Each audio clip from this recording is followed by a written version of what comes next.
Russian dictator Vladimir Putin continues to justify the full-scale invasion of Ukraine by claiming to liberate Russian-speaking regions. In reality, the territories under Russian occupation are being subjected to massive looting and expropriation, according to an investigation by Le Figaro. The report reveals that Russian occupation authorities have confiscated, in practice, seized, at least 25,000 residential properties across Crimea, Donetsk, Luhansk, Zaporizhzhia, and Kherson regions since 2014. Under the pretext of managing ownerless property, Moscow is taking homes and apartments from Ukrainians not listed in Russian registries, effectively institutionalizing large-scale property theft. Mariupol has seen the highest number of such seizures, with at least 13,000 apartments and houses falling under Russian control. Earlier, the BBC reported that more than 5,700 properties had been stripped from their rightful owners due to Russian aggression. Similar large-scale expropriations are taking place elsewhere. In Energodar, abandoned homes of fleeing residents have been taken over by Russian troops. In Donetsk, central city apartments are being seized.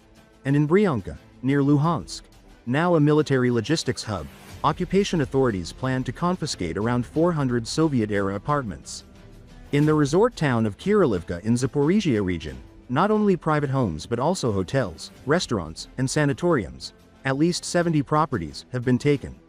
Much of the seized housing is distributed among Russian military personnel, intelligence operatives, and state officials. Veterans of the so-called special military operation are being rewarded with land and apartments for their role in the war. In Crimea alone, about 2,500 such individuals have already received plots near the sea. Properties not occupied by the military or authorities are sold off at auction. According to researcher Ganola Inazan of Lumiere Lyon 2 University, the main purpose of the confiscations is to enrich the state. In just the first half of 2025, the Kremlin reportedly earned over 24 million euros from the nationalization of Ukrainian property in occupied Crimea. This system also functions as a tool for enforcing Russian citizenship. Since October 2023, property ownership rights can only be recognized with a Russian passport. By March 2025, Moscow had issued around 3.5 million Russian documents in the so-called new regions. As Le Figaro notes, this policy not only legitimizes the theft of Ukrainian property but also creates significant obstacles for any future de-occupation.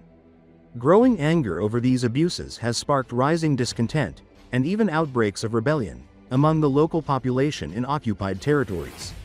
Analysts warn that this wave of unrest may continue to expand.